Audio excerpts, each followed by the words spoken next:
ओम शांति। ओम शांति। आज का स्वमान। मैं सच्चा सेवाधारी हूँ। सच्चा सेवाधारी कौन? नॉर्मल उत्तर आएगा जो दिल से, लगन से, प्यार से बाबा की सेवा करे, अपने जीवन से सेवा करे, धारणाओं से करे। नॉर्मल आंसर हमको ये वाला आता है। आज जो बाबा ने समझाया, सच्चा सेवाधारी वो जो निर्विघ्न सेवाधारी हो। अब ये विघ्न क्या चीज़ होती है, क्यों आते हैं, क्या इनके लिए अंडरस्टैंडिंग रखो, वो आज बाबा स्पष्ट कर रहे हैं कि सेवा में, ब्राह्मण जीवन में जब हम सेवा करते तो सेवा निर्विघ्न बनाने का साधन है। सेवा हमारे विघ्नों को दूर करती है, पर कौन से विघ्नों को दूर कर देती है? जो पास्ट लाइफ से आ रहे थे। कोई भी कर्म के हिसाब किताब सेवा करो कटते हैं, क्योंकि हिसाब किताब था कोई पाप कर्म, सेवा है पुण्य कर्म, तो पुण्य कर्म पाप कर्म को काट देता है। इसलिए बाबा ने कहा कि ब्राह्मण जीवन में सेवा निर्विघ्न बनाने का साधन भी है। फिर दूसरी बात इसी की कॉन्ट्रेडिक्टरी और बताए। पहला स्टेटमेंट ये है कि सेवा निर्विघ्न बनाने का साधन है। दूसरा स्टेटमेंट सुनो कि सेवा के मार्ग में विघ्न भी आने जरूर। बहुत सेवा निर्विघ्न भी बनाती है और सेवा विघ्न लाती भी है। सेवा जब आप करने चलेंगे तो सेवा के मार्ग में बहुत सारे विघ्न पेपर बन के आएंगे, और सच्चा सेवाधारी उसी को कहेंगे जो निर्विघ्न हो। अब यहाँ जो बाबा ने कह दिया, एक तो सेवा के मार्ग में विघ्न आने जरूर है। सच्चा सेवाधारी वो जो निर्विघ्न हो। निर्विघ्न माना ये नहीं कि उसको विघ्न आएंगे नहीं, लेकिन विघ्न आए और आगे बढ़ाएं। विघ्न आए, पाप काटें, विकर्म करा न जाए। तो जो सच्चा सेवाधारी है वो इस गुह्य गति को समझकर संभलेगा कि मैंने सेवा के मार्ग में आने वाले विघ्नों को बिना विकर्म किए क्रॉस करना। नहीं तो कलियुगी परिभाषाएं हमें ये सिखाती हैं कि जब जब कुछ उल्टा पुल्टा हो तो उसका मुकाबला उल्टा पुल्टा करके करो। सामने वाले ने गुस्सा किया, आप गुस्सा नहीं कर सकते, दुखी तो हो जाओ। ये रेस्पॉन्सेस कलयुग में हमने सीखे थे। कभी दुखी हो जाओ, कभी लड़ लो, कभी कुछ भी। लेकिन यहाँ बाबा ने कहा चलो सेवा में विघ्न आएंगे। विघ्न मतलब कहीं मिस मैच होता है, कहीं कोई भी कार्य सिद्ध करने के लिए आपको पुरानी दुनिया के 100 उतार चढ़ाव झेलने पड़ते हैं। स्वभाव संस्कार की संगठन में कहानियाँ आती हैं, लेकिन सच्चा सेवाधारी हर एक बात को उन्नति का आधार बनाएगा। कैसे? जैसे समझो हमने यहाँ क्लास के लिए आना, तो हम तो नीचे पैदल चल रहे थे अच्छे से, ऊपर तक आने के लिए सीढ़ी है। अब सीढ़ी देखो तो विघ्न भी है, पर अगर कोई हिम्मत करके कदम कदम चढ़े तो उसको कहेंगे भाई ऊपर जा रहे हैं, क्लास मिलता है, योग मिलता है, ज्ञान मिलता है, उन्नति का कारण बन जाएगा। कोई सीढ़ी को विघन समझे तो रह जाए, उन्नति का साधन समझे तो चढ़ करके उसका लाभ ले। ऐसे ही सेवा के मार्ग में अपोजिशन फोर्स आता है, जो मेरे संस्कारों, इच्छाओं, चॉइसेस, एटीट्यूड के अगेंस्ट बातें हैं, वो सब आएंगी। लेकिन आज बाबा ने उसमें समझाया है क्या एटीट्यूड रखो तो इन सब अपोजिशन फोर्स में भी उन्नति हो जाए। उसमें एक बात याद रखो कि ड्रामा में विघ्नों को आना है, आते रहे हैं और आते रहेंगे, और ये विघ्न अनुभवी बनाने के पेपर है। मतलब ये ड्रामा का विधान है कि इनको आना है जरूर। सब कुछ सेवा के मार्ग में मेरे अनुकूल आए, जो मुझे सूट करता है वही सब कुछ आए, ऐसा नहीं होने वाला है। जो मेरी समझ और शक्तियों जितना हो उतना ही आए, ये भी नहीं होने वाला है। तो ये ड्रामा का नियम है, विधि का विधान है कि विघ्न आते रहे हैं और आते रहेंगे, और ये अनुभवी बनाने वाले पेपर है। क्योंकि अगर विघ्न ना आए तो आज आपकी बायोग्राफी लिखने लगें, कहीं आप अनुभव सुनाने के लिए बुला लिए जाओ, आओ भाई ज्ञान में चलने का, सेवा का अनुभव सुनाओ, और आपको कभी कोई विघ्न आया ही नहीं, तो आपकी कोई लाइफ स्टोरी नहीं बनने वाली। अनुभवी बनना है तो आपको ये कोट करना होता है कि वहाँ गए ना तो ऐसा ऐसा था, कोई हमारी बात सुनने को तैयार नहीं था, लोग उल्टा पुल्टा बोलते थे, फिर हमने ये वाली युक्ति अपनाई, बाबा का ये वाला महावाक्य प्रयोग किया, फिर ये वाला वाइब्रेशन दिया, ये थॉट किया, फिर अगला मान गया, फिर योग स्टोरी बनती है।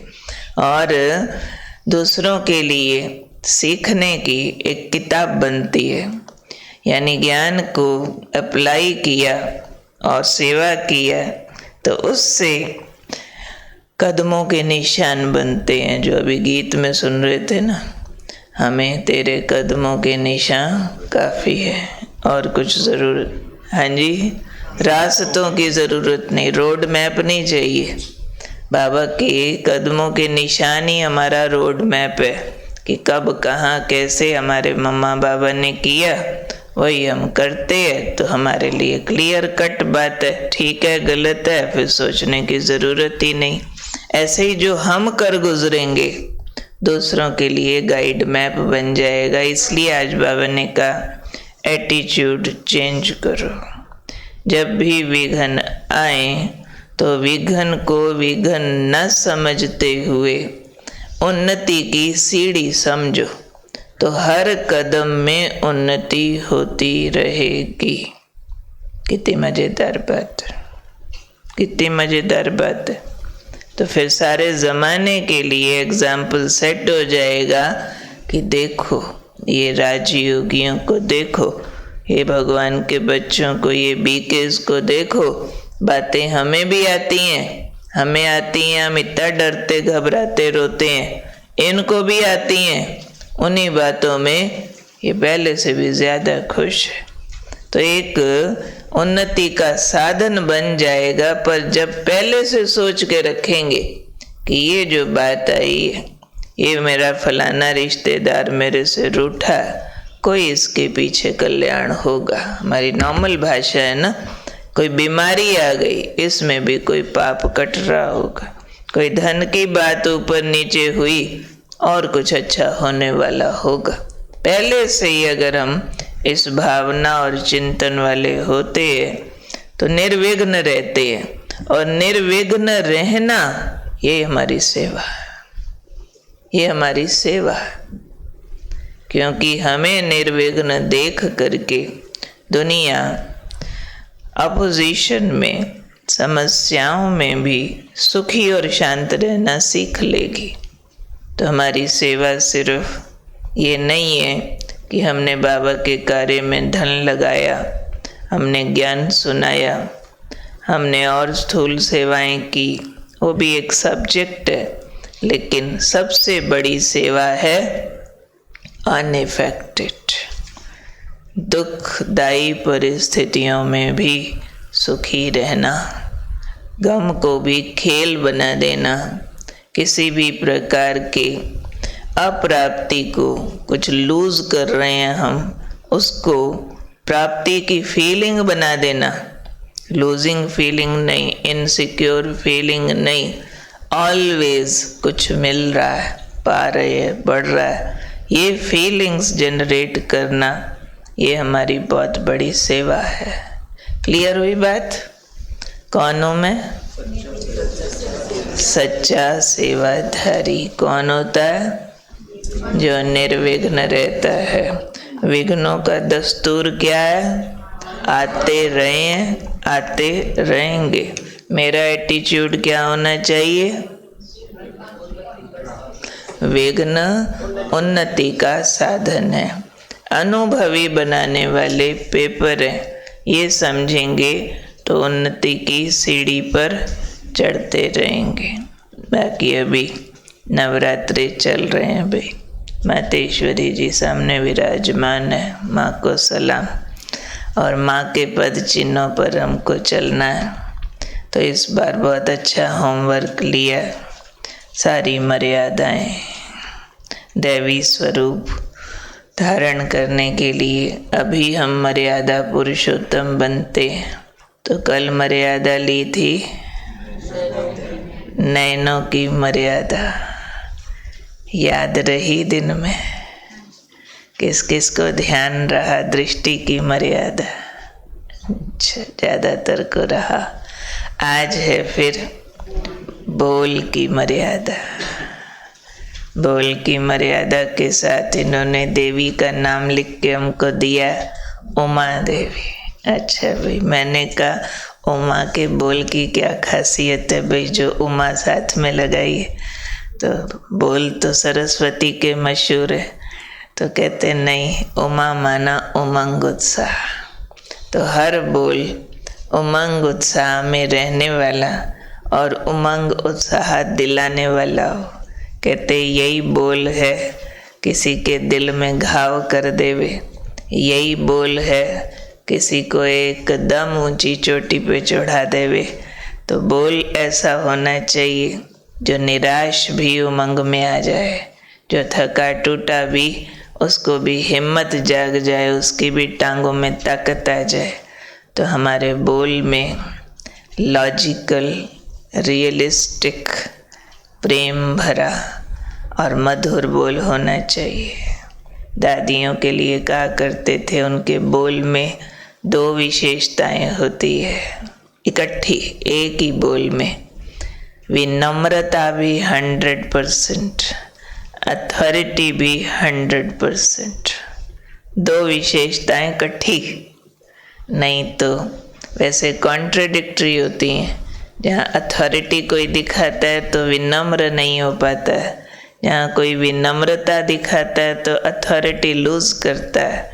यहाँ है हमारी सत्यता की अथॉरिटी, हमारे पास अनुभव की अथॉरिटी, और साथ ही साथ विनम्रता है हमारे पास। बाप समान मैं विश्व सेवक हूँ, तो हमारे बोल ऐसे हों जो दूसरे का गुण देख के बात करें, बोल ऐसे हों जो दूसरे के लिए कल्याण भाव, सुख देने की भावना, तो कभी किसी को हर्ट नहीं करे।